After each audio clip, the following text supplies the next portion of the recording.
Welcome to University Drive, your pathway to the transformational work of University of the Bahamas. Our goal is to build a better Bahamas by shaping tomorrow's leaders today, finding solutions to challenges, and forging new opportunities for growth. University Drive, where faculty, staff, students, and alumni travel the road of progress together with you.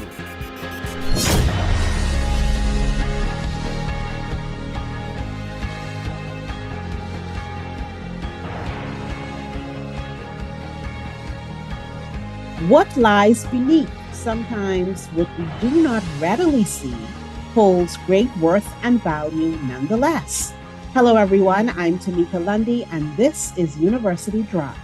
In this edition of University Drive, we are taking you into a fascinating conversation and exploration of the hidden natural treasures beneath the surface with a very specific focus. Caves and blue holes are extraordinarily important to mankind. In the Bahamas, they provide groundwater, contain rare and endangered biodata, and often significant historical and archaeological artifacts. Our guest on this episode is doing a compelling research project entitled Price Calculation for Non-Market Tourist Sites, with special emphasis on caves and blue holes in New Providence. Associate Professor of Geography at University of the Bahamas, Dr. Mark Stevens. Welcome to University Drive.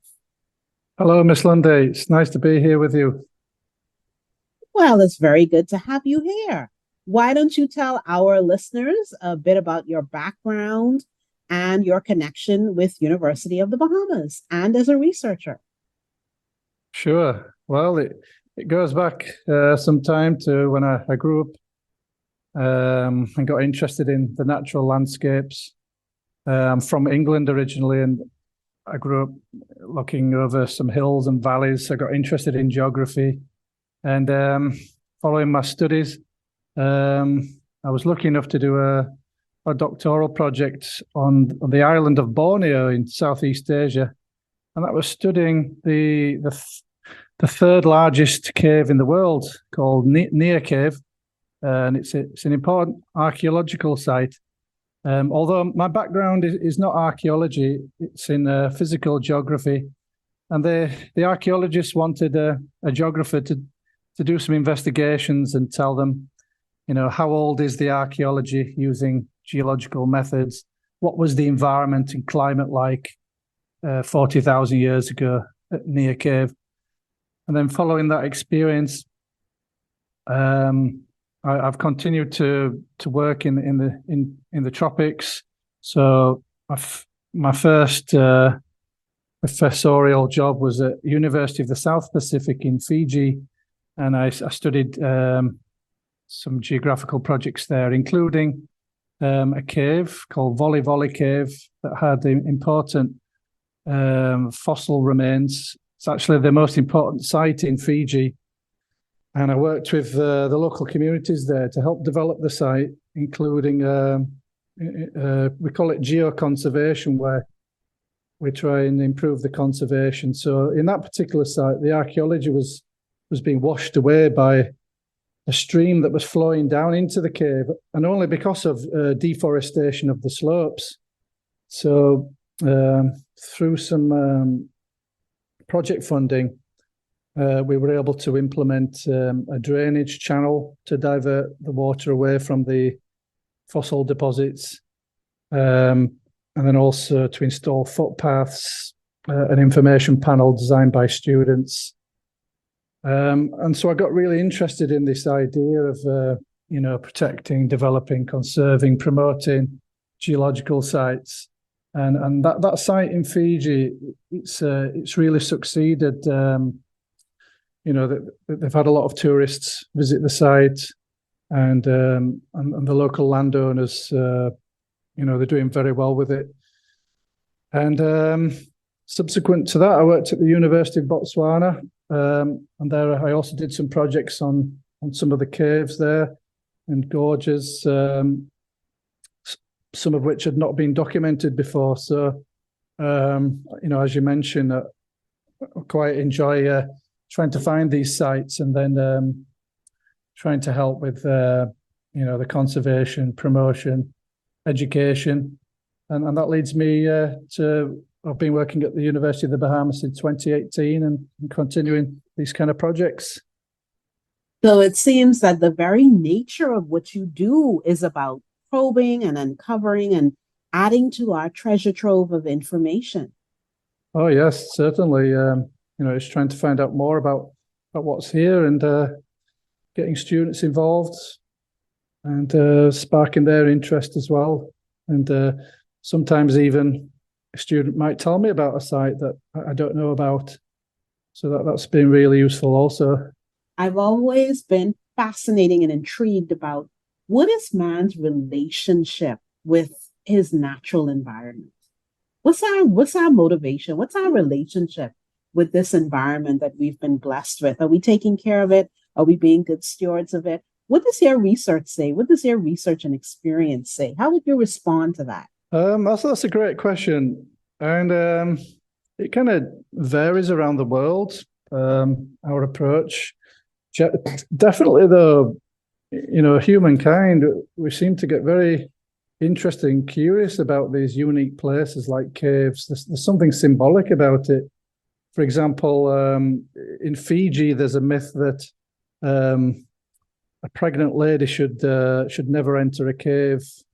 And then there's lots of, like in the Bahamas, the myth of the mermaid.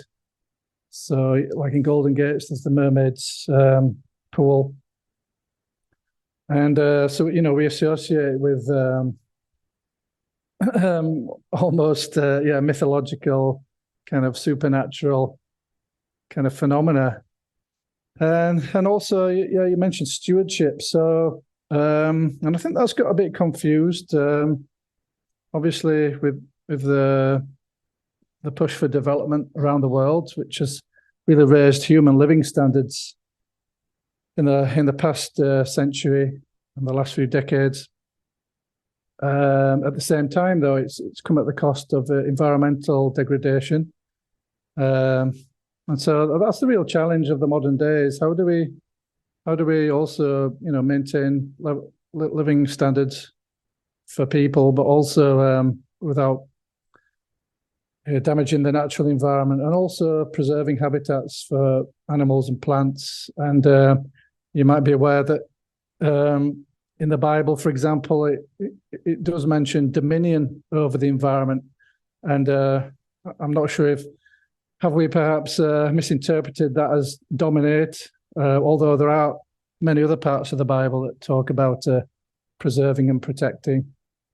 So recently, you were announced as one of the latest cadre of researchers to be receiving the prestigious Wilson Award. And your research project relates to, and I'm so interested in how you're going to do this, but it relates to price calculations for caves and blue holes in New Providence. How did you come to such a research topic, and how will you actually conduct this kind of research? Yeah, it's another great question. I came to this topic through obviously my interest in caves and blue holes, and also trying to find where they are all located on New Providence and the ones that are also known on other islands. And I'd done a previous project on the disturbance of caves and blue holes on New Providence. So I've got a good idea of where they're located. And then I taught a course at UB on the valuation of natural resources. So I got fascinated in, how do we value the natural environment, and particularly things that are not on the market, because, we cannot go to the supermarket and buy a cave or a blue hole. So, how do we know how valuable they are? Whereas other things you can, it's possible to go and buy timber from a forest. Those kinds of things have been valued. So, yeah, I think it's a fascinating area. And also, I think if we know the real value of something, then I think it helps us to understand it better and appreciate it. And but obviously some things, it might be really difficult to value it. Imagine looking at a beautiful view of a sunset over the ocean with palm trees blowing in the wind. Can we put a price on that? And yeah, it's an interesting area. Quite interesting. And I believe I know where the three blue holes are in New Providence, but tell our listeners where they all are. Okay, I'll give you a few examples. Obviously, in terms of caves, there's Caves Point Caves, that's quite well known. There's the Banana Hole Cave in Clifton Heritage Park, and there are several other caves along the coast near Clifton. There are some small caves near to the Fox Hill Blue Hole, and that's in an area of forest. There's a blue hole in Golden Gates. There's one in Colony Village Estates. So yeah, there's a few dotted around. I've counted around in 9 blue holes, and some of them are in more natural areas, like the one near Coral Harbour Road. That's quite a beautiful area. Although, yeah, there are challenges, of course, of urbanization and obviously finding enough land areas for people to live. So that's been part of the work I've been doing. And the other blue holes we have on the island, I know that there's one by R.M. Daly School. There's one in Golden Gates Community. I think there's one at Primeval Forest, I believe. There's certainly in Primeval Forest there is a deep hole, but it doesn't have water in it. I'm sure it had water in it in the past, and there's certainly some caves in the Primeval Forest. Apparently, there's one off the trail there that has bats in it. It had water before. What accounts for that? What contributes to that? It's just with the change in groundwater levels. So in the past, that would have been full with water, and just the groundwater levels change over time, and that also relates to changing sea levels. So how are you going about this research study? How are you really delving into a price calculation for what you call these non-market tourist sites? There are different ways of doing it, and the approach that I've chosen, along with my colleague who's an economist, Professor Cook at Husson University in America. So, I'm a geographer, she's an economist. We can really assist each other in developing this project. So essentially, we need to find out from people that are visiting these sites, how do they value it? So in that way, we call it a stated preference approach. We're getting people to state their preference on things like what is their willingness to pay. That's part of they call it neoclassical economics. It's tied in with supply and demand. So we've developed a series of questions that we can ask them. Now, of course, most of the sites on New Providence, there is no entrance fee. So, that would be an obvious place to start for us, except the Primeval Forest has got an entrance fee. Clifton Heritage Park has an entrance fee, although people might not specifically be going there to see the caves. It might be just that, that's one of several attractions there. So yeah, it's essentially a list of questions in relation to what they're willing to pay, what would they be willing to pay, for example, for the site to be conserved, or even to pay as an entrance fee. How much did people pay to actually travel to the site? So these are quite well-established methods for environmental resources. So yeah, essentially asking people that visit these sites, it's mostly tourists. I think for somewhere like Caves Point Caves, I think people come typically on a package from a cruise ship, but also locals visit there as well. Which leads me into the next question, which is, how do you imagine the findings of your research being used? Do you anticipate the information and the knowledge being used to impact public policy, the development of tourism, any kind of community-based initiatives? Yeah, that's really important, isn't it? For the work to be spread with, shared with the different stakeholders. So certainly, when we finish the project, will intend to publish it, and then the results would be publicly available then, but also to present it at forums such as Research Edge at University of the Bahamas, and also to reach out to people that, it would be of interest to them, like the Bahamas Tourist Organization and people involved with the sites, and obviously and through the students, through their contacts, for people. So, for example, at the Fox Hill Blue Hole, which is it's a wonderful site. I mean, that the forest there is really pristine. It reminds me of the primeval forest, and there's a wonderfully large blue hole there, and obviously a local community surrounding the site. So there's really great potential there for that to be perhaps used for ecotourism or geotourism. And I know there are, local people that visit the site and, could even act as guides. Although, of course, there are issues with access to the sites and, speaking with landowners, all of that kind of thing. And so, yeah, it would have to be communicated sensitively and with a spirit of, education and promoting conservation. As far as you know, is your research particularly groundbreaking? And if so, in what ways? Because really, in my view, any new knowledge that we create about our natural environment that has the potential to make us better informed about how to conserve and manage them is certainly important. Yeah, that's another insightful question. I think it is groundbreaking, or it will be. I mean, the research is still in progress. And I say that because this kind of work's not been done before in the Bahamas, or only minimally, certainly for caves and blue holes. It has been done for other natural resources, the valuation of things like tidal creeks, coral, seagrass, forests, beaches, mangroves. But as I said, for caves and blue holes, much less so.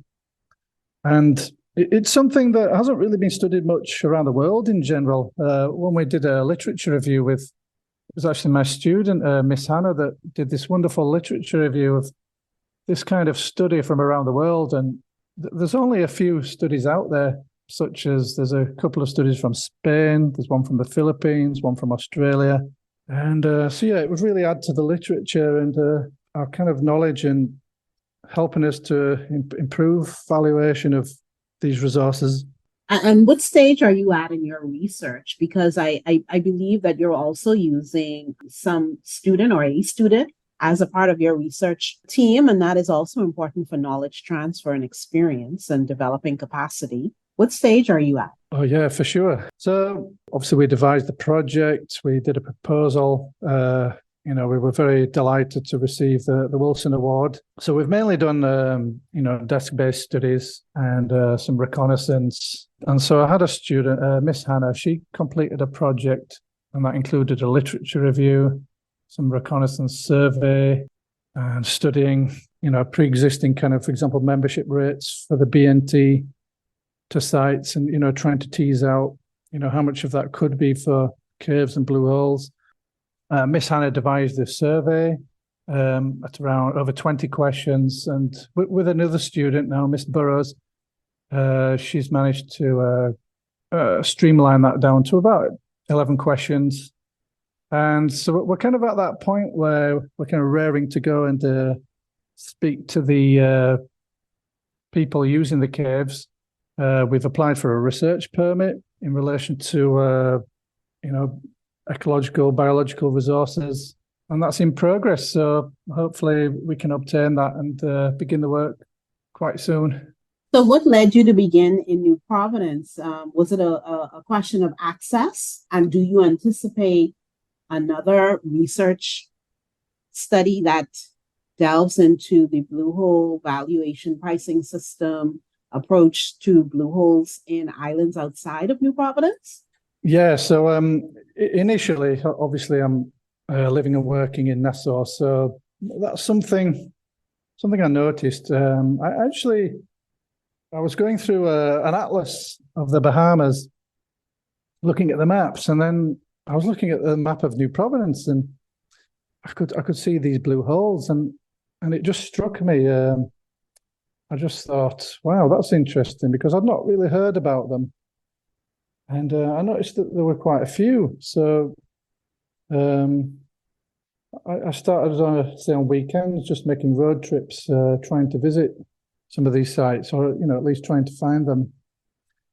And obviously, I was aware of the really famous ones like Dean's Blue Hole on Long Island, the second deepest in the world, and Andros has got a large concentration.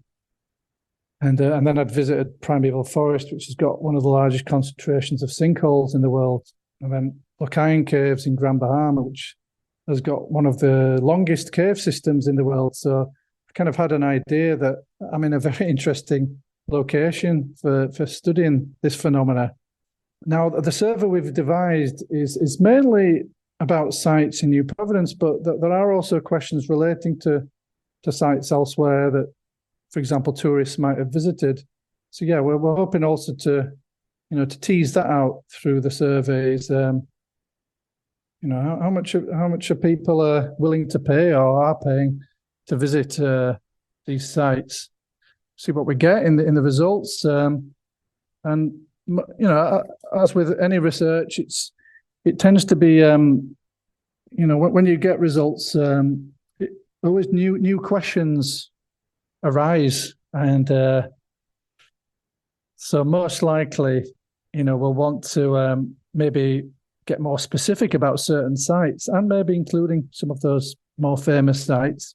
I happen to believe, and tell me if I'm wrong, but that there's a level of urgency in research studies like yours because of the various threats that these natural environments are under. Are you of the same view? Absolutely. Yeah. I'm a geographer, an environmentalist, and caves and blue holes. It's something that I've done a lot of research in. It's something I'm passionate about, and I try to share that passion with the students, and some have got really interested in it, and also just through their own interest, they've approached me and said they want to do projects in this area. Yeah, for example, during the COVID lockdowns, on those occasions when we were allowed to go out and about, I did notice a lot of development happening on the island. A lot of clearance of forest on the ridges, and for example, around the Coral Harbour Road Blue Hole. You can see that on Google Earth, the changes that have just happened in the last 3 years. And I understand that there is also a shortage of land area for housing.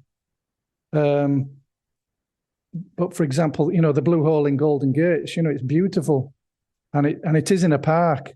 Although, I think there is potential with these kind of sites to be like at the Primeval Forest, before an area becomes too urbanized, to protect it with a fence, have an entrance fee, so that there's some kind of sustainable income, and also, protection of the habitat, and a kind of a place for people to go and refresh on a weekend, spend some time in nature. And like I mentioned, this Coral Harbour Road Blue Hole, I think that's certainly got that kind of potential. Obviously, Nassau, it's the capital city. It's got the highest population in the Bahamas. If I was to compare it with anywhere, in terms of size, with another kind of capital city, it would be Singapore. The island of Singapore is only a little bit larger than New Providence, and it's got 5 million people. And now they've managed to build upwards. And but I don't know if that's realistic in the Bahamas and taking into account hurricanes. But the protection of natural sites, it's obviously important, and it is referred to in the National Development Plan of the Bahamas, the Vision 2040. So, it is part of the national agenda, and it's just trying to find that balance, isn't it, between human development and nature conservation, and obviously, we can't live without nature. It provides our ecosystem services. Yeah, it's the challenge for this century. not just for the Bahamas, the whole planet. It's, this is it's a big challenge. And right at the intersection of how we act and what we do and how we plan is the higher education systems of the world, like University of the Bahamas, and its researchers and faculty who develop the kind of knowledge that we can all use so that we can live more sustainably and make wiser decisions and choices moving forward. This is a good place for us to take our break. You're listening to University Drive. We'll be back with more after this. Are you ready to take your knowledge or career to new heights? Don't wait to invest in your future. Do it now. How? Earn a professional development certificate from University of the Bahamas. Whether you're looking to enhance your leadership abilities, sharpen your technical skills, or explore a new field entirely, our Continuing Education and Lifelong Learning Center has the ideal course for you. We offer single-phase electrical, ethics in procurement, accounting for entrepreneurship, stop managing, start leading, dynamic presentations, digital marketing, superior customer service, and justice of the peace. We even have courses on smartphone photography, TikTok videos, defensive driving, and interacting with difficult people. Or open the door to new languages with English as a second language, conversational Chinese, and Spanish in the workplace. Our instructors are experts in their fields and they're here to support you every step of the way. Call us at 302-4449. Enroll today.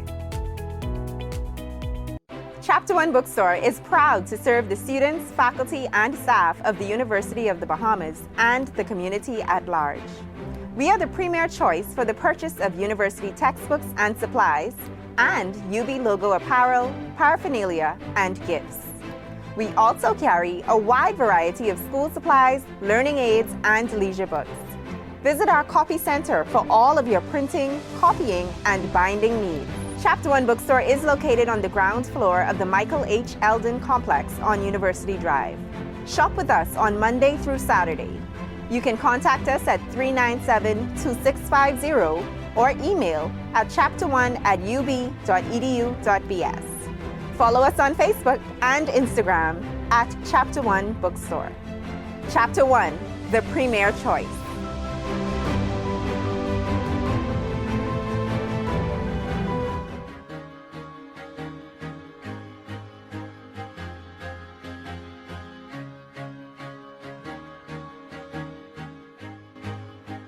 Here we are back on University Drive. We have as our guest Dr. Mark Stevens, and we're having a very interesting conversation on the economic impact of caves and blue holes in the Bahamas, which is a research study that he is working on right now at the moment. Dr. Stevens is one of the recent awardees of the Wilson Award grant for his research.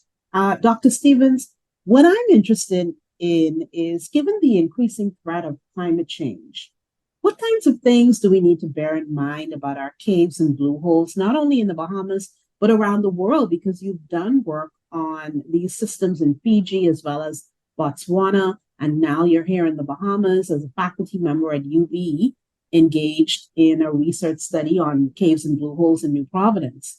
So what have you found? What have you seen? And what do we need to pay particular attention to? Yeah, that's another great question. Thank you, Ms. Lundy.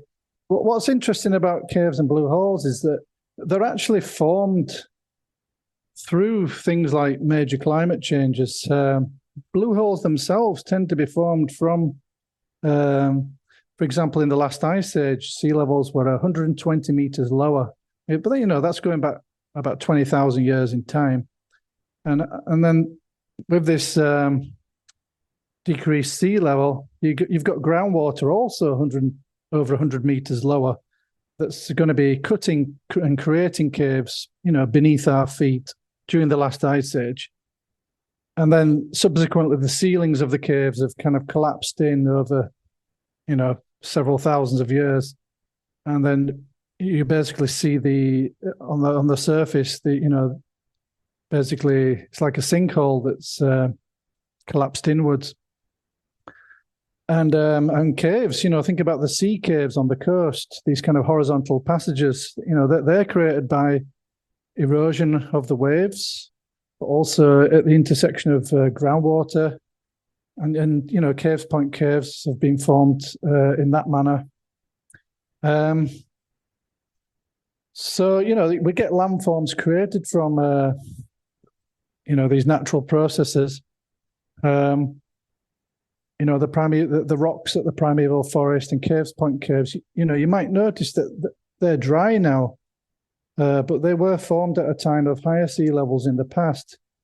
And then things like blue holes, they fill in with sediment over hundreds and thousands of years. So some scientists actually take cores of that sediment and study the layers, looking at environmental history. For example, looking at the frequency of hurricanes going back hundreds or thousands of years. And those kind of studies have been published for the Bahamas. There was some kind of work I did for my PhD on the cave in Borneo, where I looked at, I studied some fossil mollusk shells, kind of snail shells, and used geochemical methods to analyze the growth layers. And I could get a record of what rainfall was like several thousand years ago. So you can get this really detailed information. And then think about like the stalagmites and stalactites in caves. They look like icicles, these kind of sharp, pointy kind of draperies within a cave on the ceiling or the floor. And even those, they can be sawn in half. And again, the growth layers in those can be analyzed with geochemistry. And those kind of studies have been done around the world. So they actually contain, they're created from major environmental changes, and then they also contain records or archives of environmental change. So they are valuable to us scientifically, naturally, aesthetically, educationally, ecologically. Absolutely. And I see your research as having benefits, not only in terms of the knowledge and the education, but also raising awareness of the state of these natural sites and what their benefit are to the way that we live. I don't know if a lot of people actually know where all of the caves and blue holes are on New Providence who actually live here. I don't know if we are sufficiently concerned or aware or care about conservation and protecting them and proper management of them the way that we should. Yeah, that's right. So yeah, that's definitely part of the research. The educational side and promoting awareness of them. Some caves and blue holes have been damaged. If we look at the 1 to 25,000 map of New Providence from the 1970s, there's a cave they call Hunt's Cave that's labelled. That sadly got bulldozed at some point in the last couple of decades. But it has been documented. It was reasonably large. It had bats. It could have been, an interesting site. And as you mentioned, to the use of these sites, not only for, revenue, but also, which can be significant, by the way, and I could say more about that. But for example, when I visited the Blue Hole in Colony Estates on the eastern side of New Providence, I was speaking to a local resident there, and she said, "Oh, I'd just love to, on a Sunday afternoon, just to go and sit next to the Blue Hole. It gives me such peace." So, there is something about these sites. They're so unique, and it attracts birds as well. And they've got fish, and certainly a natural beauty. So, would your study have any implications for, let's just say, community-led initiatives related to the economic use of blue holes and caves, perhaps? Definitely, and that was the project I did in Fiji. Was work directly with the community. However, they were the landowner. They owned the land that the cave was on, and it was known in the academic literature as the most important fossil site in Fiji. And it had previously been used for things like tourism, ecotourism, maybe 10 years previously. But like I said, there'd been some deforestation on the slopes. Then it just wasn't really being used for anything. And but definitely the locals were really keen to manage it and for it to be something for their community, to be the stewards of and to pass on to next generations, and also to get some sustainable revenue without damaging the site from ecotourism. So here in New Providence, I've been kind of looking out for similar projects. Although it's a different context, because in terms of the ownership of the sites now, as I'm aware, that the caves and blue holes are all protected. They're officially kind of under the ownership of the government. However, the land surrounding them might not be. And so, quite a few of them are privately owned. It'd be interesting to maybe contact some of the landowners in a way, maybe to suggest, how about maybe, they could be used for this or that in terms of, ecotourism, conservation, because some of the sites are not really being used for anything. And perhaps people, as you mentioned, might not be aware of, the benefit they could be to local communities.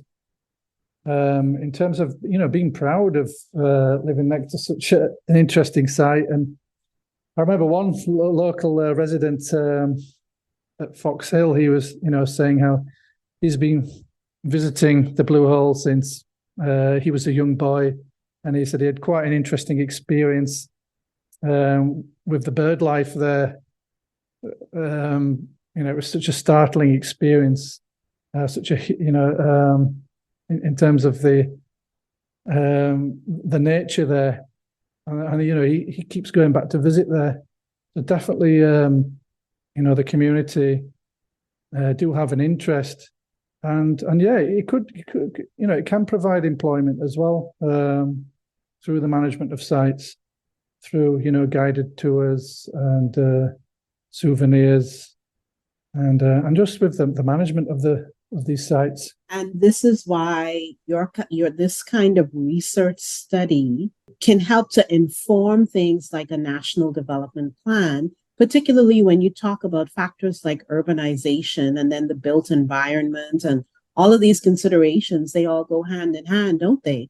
Because we should be all about wanting to make better, more wiser choices and decisions and implement policies that are reflective of things like blue holes and caves and natural sites that mean so very much to us and our way of life. Oh, definitely, yeah. It's the natural heritage. I think that there has been mainly a focus on beaches and coral reefs, that they're a bit more visible, and tourists kind of flock to those, but tourists and residents are also interested in things inland.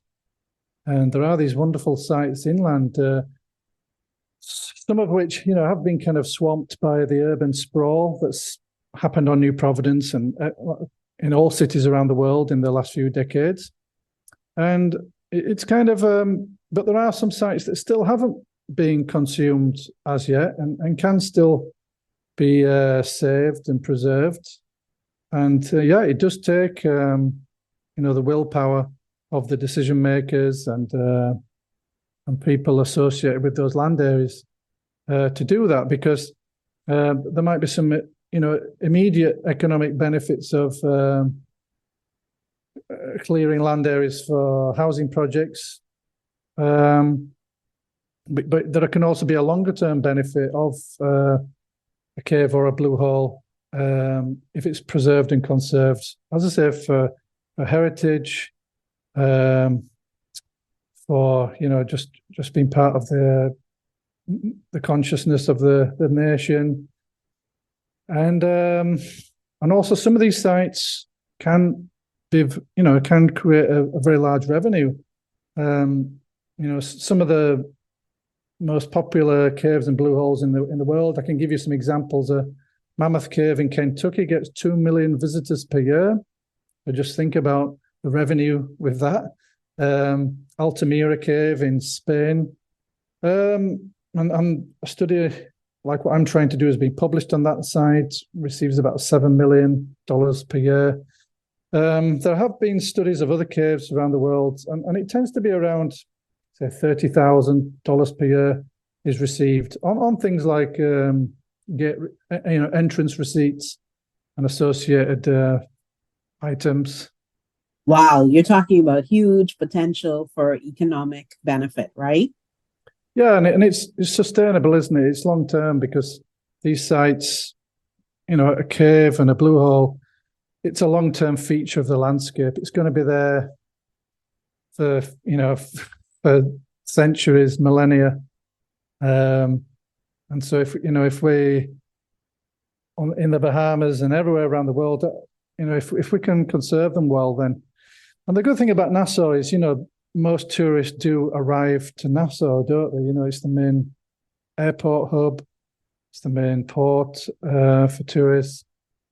And,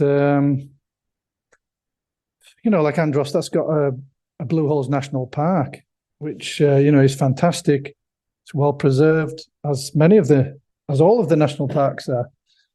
But, there are some very interesting sites in New Providence as well. And it's just easily accessible, isn't it, for the tourists that come here, and an extra draw for that.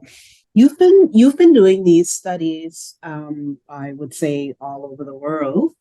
What are some of the more fascinating revelations that you've made as you've really investigated this, what I call this intriguing kind of ecosystem, right? Caves and blue holes. Whenever I travel somewhere, I always try to visit a cave, even where I grew up as well. That there are some caves, and I think like I did my PhD on the third largest cave in the world, Naya Cave. So that was the first major eye opener. It's vast. It's a 200-meter wide entrance, 70 meters high, and we would explore the different passages. I remember seeing large crickets. These are these large insects, but giant ones, like the size of a rugby ball, like the size of a football, kind of scurrying around on the ground. Large bats. I saw snakes. And then interestingly, some of the published studies of scientists that study fossils, they find remains of creatures that used to live there in the past. Things like crocodiles. So even in the Bahamian blue holes, there are published studies of the fossils of crocodiles and giant turtles and things like that. I do recall some of the archaeological kind of artifacts that were found in blue holes in the Bahamas that were featured in that wonderful feature expose that was published in the National Geographic magazine. Oh yeah, of course. There's been some great work done particularly on the blue holes, on the fossil deposits. As I mentioned, those animals that don't exist now, but gives us an insight into that natural history.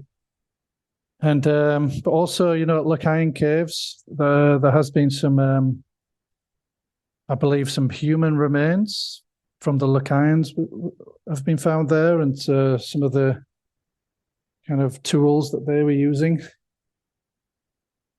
And there has been a study of a cave at Clifton on New Providence. I think this was published back in the 1970s, of some kind of artifacts found there, like some kind of pottery and that kind of thing.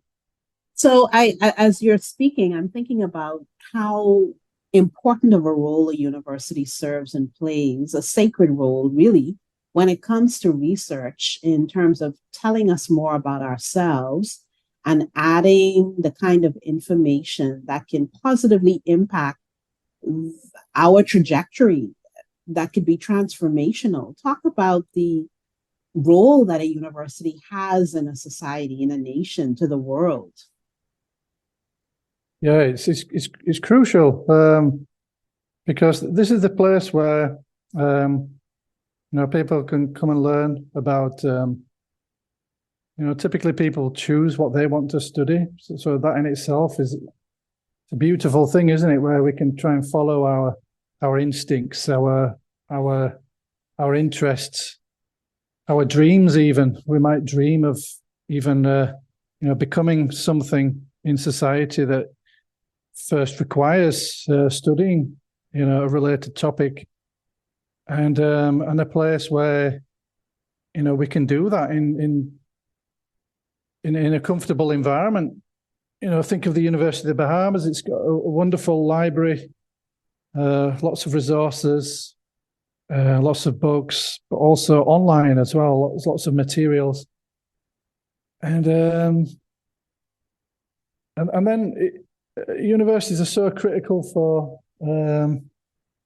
just helping people to, give them that outlet to pursue their interests, but also, to be educated in necessary subjects for a nation, in things like environmental science, geography, and then all the sciences, biology, chemistry, physics, and then you go into your applied sciences as well, and also maths, engineering, and then into your humanities, your history, sociology, and then you've got human sciences, psychology, nursing, medical care, and then as related to this study, economics, business studies.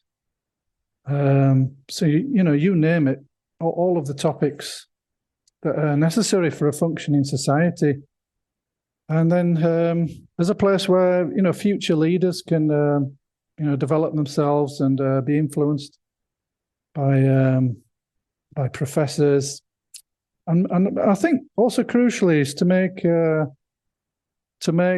good contacts, with your classmates, your peers, and as for myself, I've managed to keep in touch with many of my good friends I made at university, and quite often I think they do become lifelong friends, and also contacts, and it can be really helpful in your career and pursuing your interests.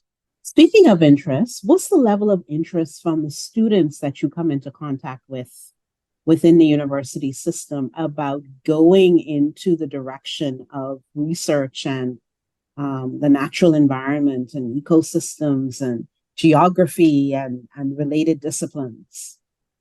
I think there's fantastic interest. Like many of the students, that they're very keen, and I've been really impressed at how they're able to choose a project, that they find interesting. Quite often that's the case, rather than, the professor giving them a project. Quite often they come up with something that they're interested in, and so it's great to see.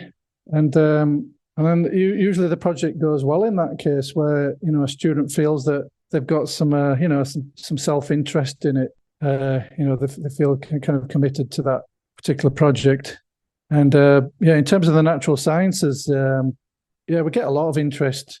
I think as we're all becoming aware about this ecological crisis on the planet, the large numbers of species that are disappearing around the world on a daily basis, we see it in the headlines, the issues of climate and environmental change. And so naturally, I think the students are aware of it and want to do a project that ties into that, to enable their understanding, and also to try and contribute something with the results. And also some disciplines might not be that easy to actually do a project. And so sometimes we get students also who want to do an environmental project, even though they might not want to go and work in that area, but they know that they can find a topic that's of personal interest to them, and also that the project is actually going to work because they know that the data, they can obtain it, and the project is it's got a good potential. And such things like there's less ethical concerns with some projects than others. So imagine a medical student wants to do a project on they can't just go and do a medical procedure. There's lots of ethical concerns with that, and so an ecological project where you're also studying a natural system, such as a blue hole, where, there is a natural, say, flushing of water, like in an organism, and using scientific equipment. Still, they learn analytical skills that are useful in, many disciplines. Wow, we've had such a journey talking about this interesting subject matter of caves and blue holes, their worth, their value, how we interact with them, what's our responsibility as stewards, developing new knowledge and using that information to make wiser decisions in terms of development and moving forward. As we wrap up the show now, because we are flat out of time, what kind of wrap-up comments do you have that you would like to leave with our listeners? Yeah, just to provide a kind of an overview, I guess, of I've been able to kind of share my enthusiasm for these sites and how beneficial they can be. I know sometimes, for example, the local community, they feel some kind of closeness to the site. So I know the Mermaid's Pool blue hole, it's even got its own nickname. They call it the MIM in Golden Gates. And then for us to try and do our best to preserve these sites and also with these sites and nature in general, for us to do our best to protect it, to feel responsible for it as stewards. And also, if anyone is, interested to study at UB, I strongly encourage you. And if you're interested in natural environment, ecology, geography, it's a very beneficial area to get into. This is the big challenge of this century is environmental protection. And there are lots of opportunities, particularly where, if somebody has a natural interest in this area, it can take you a long way. And at the same time, you feel good about it because, you're doing something that you just know that it's so important for society and the planet. That is absolutely true. And that's a perfect note on which to end this episode of University Drive. Thank you so very much, Dr. Mark Stevens, Associate Professor of Geography at University of the Bahamas. Our listeners, thank you so much for joining us. Don't forget to stay connected with University of the Bahamas. Make sure that you visit our website, www.ub.edu.bs, and also follow us and subscribe on our social media sites on Facebook, on YouTube, on Instagram, LinkedIn. Just stay connected.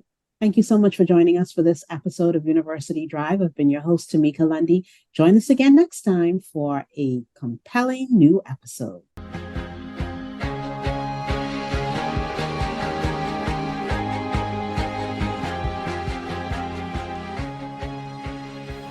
University Drive is a production of the Office of University Relations at University of the Bahamas. All rights reserved.